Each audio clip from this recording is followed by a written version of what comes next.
On this week's Red Dead 2 O'Clock, the new gameplay trailer analysed, how heists will fit into the story, and could we be returning to Mexico? It's all here on this special episode of Red Dead 2 O'Clock.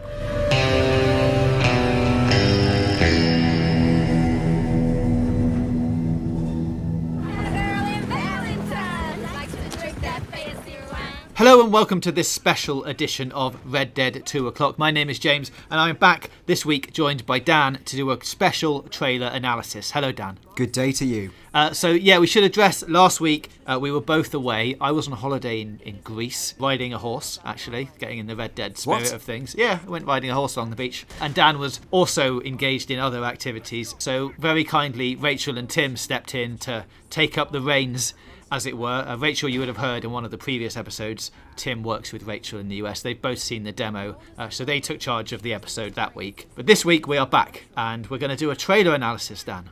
Yeah, gameplay trailer 2. We've seen large parts of the game. In a way, we're not seeing anything revelatory here, not on the top of it, but having played the game for a few hours and based on previous trailers, there's actually quite a few new details to pick up from this. Yeah, and there's a lot of things in here that you would have seen in the other trailers. There's basically the same 4-ish key locations that are in all of the other trailers, and, helpfully for us, those are the 4 locations that we've seen and played. So let's get into the gameplay video and talk about some of the things we can see in each one of the scenes. Now it starts off, Dan, on this train with this guy picking up this bottle and smashing Arthur Morgan over the head with it. But we actually saw some crafting of bottles when we played it. Like you can make them into Molotov cocktails and things. Yeah, it seems like you can combine, bottles with, like whether it's hides or animal hides or different materials you find when you're looting houses or other areas. But yeah, crafting is a huge part of the game, which will extend all over your armory and the things you can do. And the train that they're on here, we're assuming this is just the general train, or one of the trains that travels around the map. There was a train station that we saw in our gameplay demo, which Rockstar said to us has a real life timetable, so you'd have to go there at the right time to get on the train. This looks like it's just one of those trains that just happens to have a man on the back who's not happy with you being on his train. Yeah, it doesn't look like... We saw also a heist train, which is also been glimpsed in previous trailers and is seen later on in this trailer. This does look like the general passenger train, but the transitions are the same, where you go from the close melee combat to actually being, traversing the train in real time. Now this mission is one, I'm assuming it's a mission, one that we didn't see, but that in front of you there, I think we can assume is Abigail Roberts. She's part of your camp, she's very much part of your crew, and you're obviously on a mission with her here. I think once you get into the game itself, you'll probably be able to choose which one of your crew members you want to take with you, especially on key missions, if not a large majority of them. Yeah, this looks like this hints at some of the wider themes around, and we'll get to this, around heists and building a team for bank heists, which is very similar to GTA 5. And it will feed into, I guess, GTA Online or Red Dead Online when you will start to build teams and crews. Mm-hmm. And if you note the minimap in the bottom left there's a flashing red X on it, which actually shows you that one of your crew members is in trouble. And if we wind it on a bit, you can see there he is getting punched in the face. Nice spot. And this guy, I think, is another one of your crew members called Charles Smith. Looks like you've got quite a few people with you on this one, so maybe it's quite a significant thing. Quick mention of the snow physics here. This, I'm going to guess, is up in the mountains where we first started our demo, but it looks like Arthur Morgan's travelled back there with his horse for some reason, which you can do whenever you want in the open world. Yeah, I mean, I wax lyrical about the snow and weather effects in our hands-on preview that you can wind back and watch. It's also worth noting the animal on the back of the horse, which you can literally carry and hoist onto your horse. Now this clip here, as we were mentioning at the beginning of the show, is actually from one of the missions that we saw in the gameplay demo. This is the one that we saw at the end, Dan, and I think the one you were in control of when we went to find the O'Driscoll boys. That's right, and so after you've done all the shootout and done a sort of stealth becomes a shootout, you get to the final room you're supposed to open and break in and find something, but as you open the door, boom, big surprise. What leads on from there is the former one of their gang members, so you're not really sure if you can trust or not. He intervenes and shoots that guy dead, thus saving you. Yeah, that mission's called Paying a Social Call. Now this, I'm not sure, but I'm taking a wild guess that this is the oil field that we saw in the demo as well, that you had a few encounters at and ended up having to run away because you kept getting shot in the face. Yes, this does look like the oil field or refinery area, which is quite near where I believe you start the game. When we went there, basically by entering, you are saying, I'm here for trouble. There didn't seem to be any way to de-escalate the situation. When you get close, the guards get suspicious. It's all linked to who look like the big bads in the game, or rather the big corporation in the game, which is the Cornwall Company. Moving on a bit, nice shot of a train there. Now this train here is a different train. This is one of the first missions that you'll get to play in the game. Not the very first one, because that's obviously taking place in Blackwater with the failed heist. But after you escape that, go up into the mountains, this is the section that we played. That train there is the one that you rob. And if we go forwards a little bit, you can see Bill Williamson there. Yeah, making a right old mess up of his detonation. Yeah, this is the one we played. So he tries to blow up the bridge, which will stop the train. It doesn't work. Then you have to go running off, jump across the train and pull the brakes yourself. You can actually link this little bit of footage to footage from a previous trailer where after you've got on the train and stopped it, there's actual footage in one of the previous trailers of the guys saying, this can go one or two ways, before you let them out. It does make me think, only observation on that is, Rockstar maybe are packing their trailers with a lot of footage that looks quite disparate but might actually be from quite early in the game. Yeah, I'd be surprised if we see something that's from really late on in any of these trailers, really. Bit of a bank robbery here. Now this is in the voiceover where they're explaining that Arthur can undertake a wide array of nefarious activities with his fellow gang members. Some are large-scale heists, which might be a good opportunity to talk about the broader aspects of the game and how we think that moving around from location to location is going to actually work.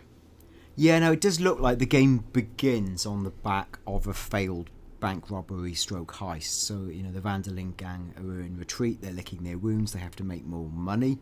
So, Dutch Van der Linde addresses the troops and kind of has to go, look, we know it's gone bad. That's where you see John Marston, who's injured and licking his wounds, and you see his son and his wife. They almost don't want to do it, but he's like, look, the money is non-negotiable. We've got to do this train heist, which is what we've just seen there. Now, what it looks like is in each of the major sections of the game, and as we talked about in our previous hands-on, the game seems to unlock using a fog of war system, where it opens up new areas. And it's not that you can't go there, but in terms of the map, it's sort of saying this is your playground right now. So it looks like in each section, you'll be, setting up a camp outside of the town, because you also know that you move your camp between areas in each section.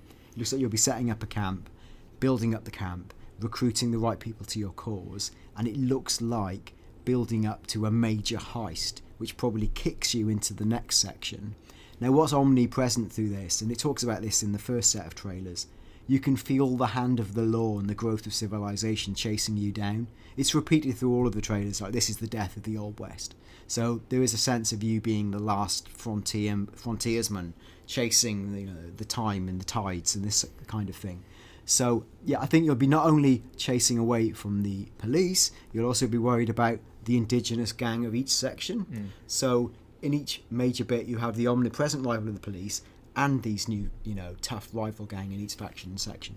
It's something that we've seen in previous GTA games as well, with gang warfares and different people owning different districts and things like that. How it's going to work in gameplay terms, I'd imagine, and I think we talked about this earlier, is once you've set up your base camp, you've gone away, you've done little side missions, you've started to progress the story, eventually there'll come a point where they say, hey, wouldn't it be a good idea if we robbed this bank / train / whatever? You get all your crew together, you go and commit that big heist, and by doing that you are then effectively chased away from that location by the law or whoever's chasing you. You have to go to a new bit of the map and establish your base again. Maybe go to a bigger city, do a bigger heist, and it will build and build and build until, well, you're very wanted probably around all of the states, and you're going for the biggest job. Yeah, and it's worth noting that the game will broadly give everyone the same experience in that you will go from point A to point Z or whatever you want to call it. You know, no one's going to be locked out of a major part of the plot. But the way you colour in each section is going to be dramatically different in terms of the people you meet, the secrets you find, the way those things make your life easier or harder. So when people in life, actual life, swap stories about playing Red Dead, they're going to feel very different in terms of how things went for you. But the broad sweep of the story is pretty locked as far as we know. Yeah. Okay, back to the trailer now. This looks like the first camp that we saw when we played the demo. This is one of the first camps that you establish just outside of Valentine. We talked about it's near that oil refinery as well. So it's all in a reasonably close space to each other. These ladies we didn't meet. No. They look like not part of your camp, but they have turned up there for some reason. And actually, it looks like from this that you take them into Valentine. They sing a lovely song, which is this.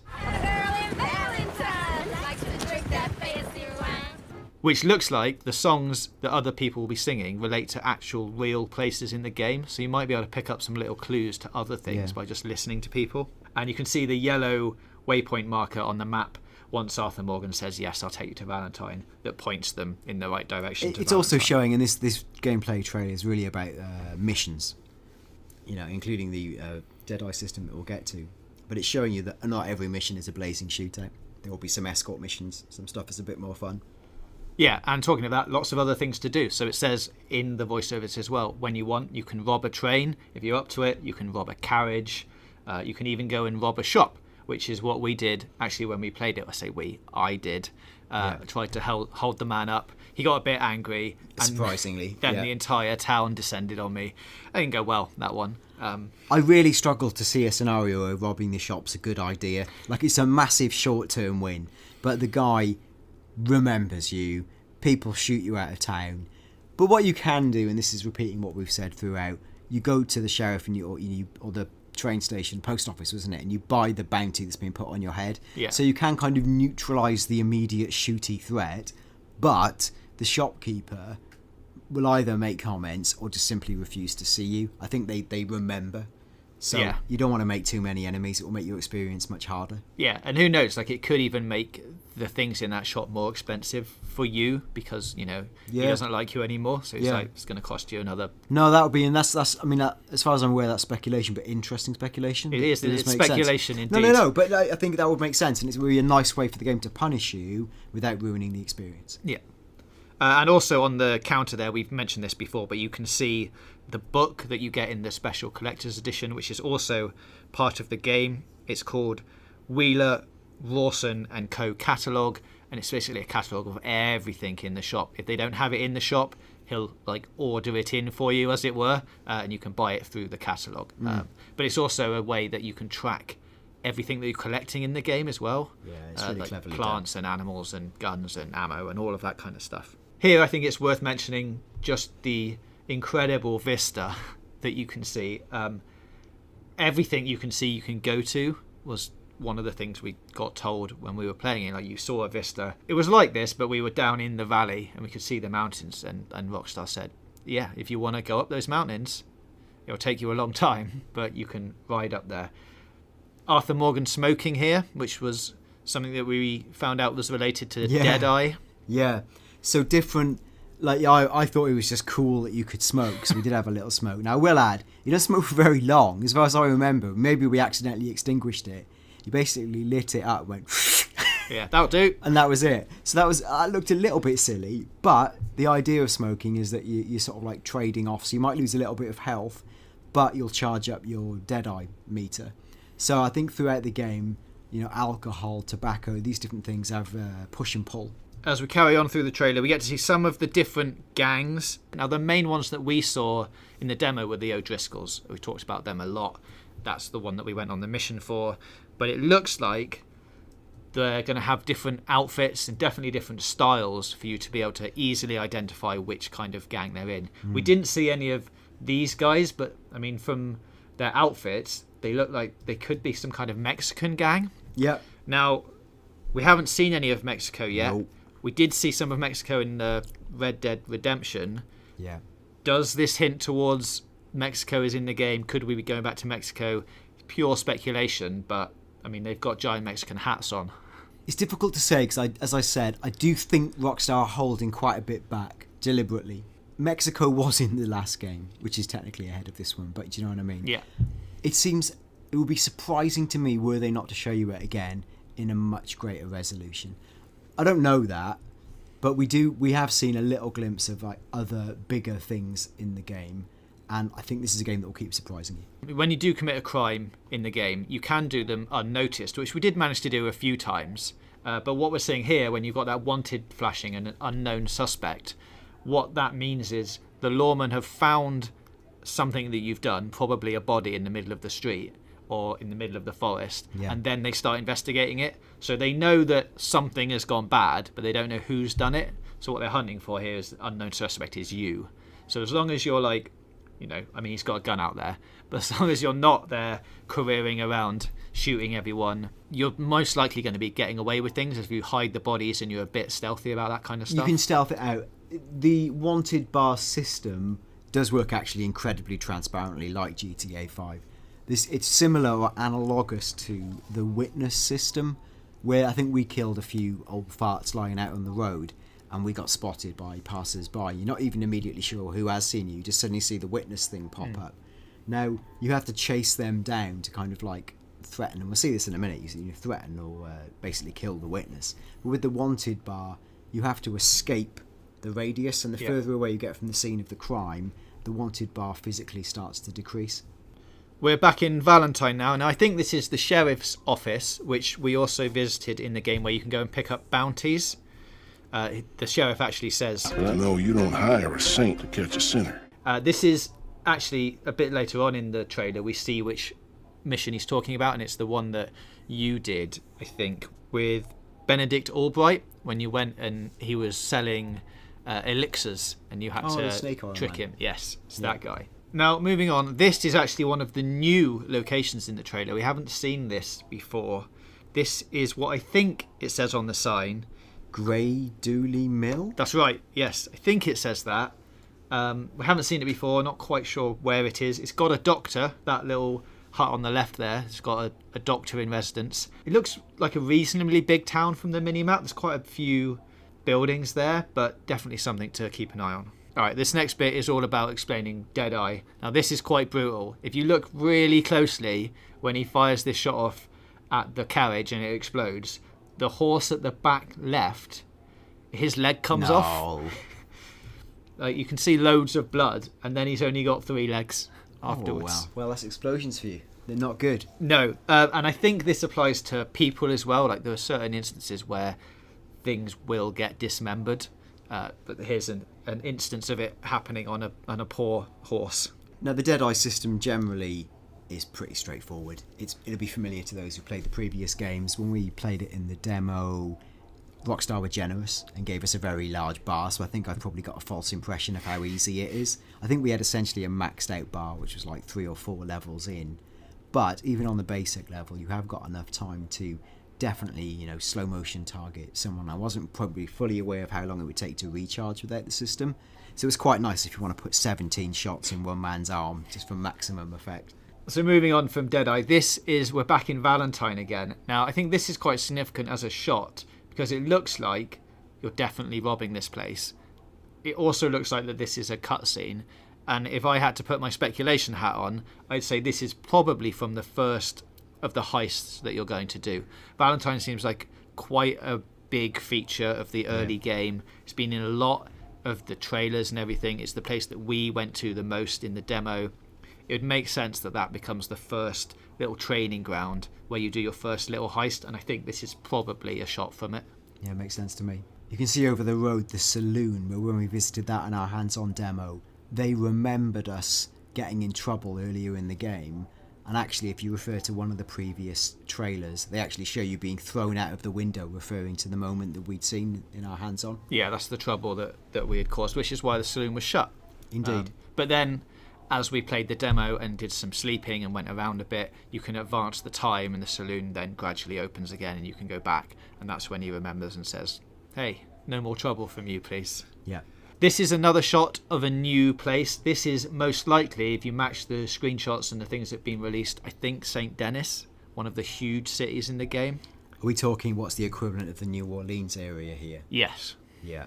This does look big. Yeah, we can't see much of it. Arthur Morgan there goes and helps out this beggar, but you can see the streets are much more established, made of stone for a start rather than wood, although most of the ones in Valentine, and there's a lot more of a sense of a city and hustle and bustle to it. Yeah. Here, just a quick note, the horse's tack is a nice fancy green and red. That is part of the customizable options that you can give to your animals, and he's carrying some of kills on his back as well. We won't go fully into it, this bath scene. You can tap X to scrub yourself, but you can also, in certain establishments, get help within your bath. We've talked about it on a previous show. You might want to check out our previous it was our hands-on show, but it wasn't our hands that were on in that particular occasion. So yeah, if you want more details on that, skip back a few episodes. Another thing that we also talked about briefly in those episodes was how dirty you can get. And now here's a shot of Arthur Morgan being covered in mud, and that's something that you will have to go and clean yourself and your horse and your equipment, and actually it will change the way people react to you. Yeah, I was quite insistent on James acting like a dandy and keeping fine sort of pinstripe banker's clothes and pomading his moustache, which is all completely possible. And now we're moving into basically a showcase of what kind of side activities and mini games that are going to be in the game. Yep. Here we've got cattle herding, fishing, blackjack. A note on blackjack, he gets 11 here in blackjack. Definitely should take another card because there's no way you can lose. You can go and chop wood for the camp, dance, drink, play dominoes, play that knife finger game, you know, when you put your hand on the table and then you stab the knife into it. That you seem to be able to do for money and have a bet with someone about who can do it the most. You get 5 attempts here, and this one Arthur messes up and stabs himself in the finger, but it looks like you can have 5 attempts. They're playing for, I think, 20 cents. So big money game. Well, actually, and we joke, 20 cents in Red Dead is not nothing. No. We were staggered, to get huge wanted levels of like $200, which they, was described by Rockstar as huge. So a few dollars in these times was quite a bit of coin. Now this section they start talking about secrets and lots of other things to discover in the game. You can see that question mark on the mini-map in the bottom left is the same one that we got when we went to visit the paleontologist lady, yes, which indicates like stranger missions that you'll be familiar with if you've played GTA games. Yeah. These two definitely look like convicts who have broken out of a prison. Just a bit. Whether that's just like the sheriff's office or it's a bigger prison, I think we've seen a prison on the leaked map. We haven't been to see it ourselves. Yeah. But it would imply that there is a bigger prison at play here in Red Dead 2 that you could probably go and visit. Yeah, and that would be fascinating in terms of maybe even extracting an asset, such as someone to help you from prison for one of your big heists. Definitely something we've done in GTA as well, so the Yeah. formula is there. Here we get to see some more of the subtler side activities, more peaceful things. You can go and see a show. While seeing the show, you can cheer or antagonise the performers using your button prompts. I'm only going to antagonise should Rockstar have found a way to reintroduce Ricky Gervais into their games. Do you remember when you had to go and see him in one of the GTAs perform live on stage? In Times Square or something. That would be totes hilarious. I doubt they've done that. I do wonder if they've done something cute and shoehorned a modern day star into an olden day style. That would be pure speculation on my part. I don't know that. We're getting to the end of the main bit of the trailer here. We can see this is the bounty that you picked up, the one in Valentine with Benedict Albright that we talked about earlier. $50 for bringing him back alive. They are very specific about bringing him back alive. There's been no killing in this one, which you managed to do despite nearly drowning him in the river. Yeah, but I just took a lasso around his head at the end, but he's basically fine. And again, you can hear more about that in our gameplay hands-on, but there was a really nice sort of riverside chase to get him. Quick mention of this. This is one of the kill cams that we've mentioned before in one of our previous episodes. Yeah. You get a really good shot off. Occasionally you'll get one of these really stylized kill cams that will change depending on if you're playing really good or really bad. Yes. You get different types of kill shots. And the rest of the trailer highlights the first person camera and the cinematic camera, both of which we've talked about before. The cinematic camera is activated by holding down the touchpad, and then if you hold X, your horse will follow the trail or the route that you've set. And I think circle changes the different camera angles, so you can, frame yourself up some nice mountains and things like that. Yeah. And finally, the final shot of this trailer, just a little nice touch, is actually the front cover pose of the first game. It's Nice. exactly the same, mirroring the two things together. And that is basically the end of our quick trailer analysis. We will be back on Friday for the normal show at 2 p.m. UK time. Me and Dan will try and come back along for that, give you a bit more insight into this trailer, pick out any of the other things that we pick out along the way. And there is loads to talk about because we weren't here for the last week. Rockstar have updated their website with loads and loads of images that we can go through, loads of stuff about the animals, and at some point in the next 3 weeks we're probably going to see a trailer for the online mode, which we haven't heard that much about yet. As I say, we'll be back on Friday at 2 p.m. UK, so we'll see you there.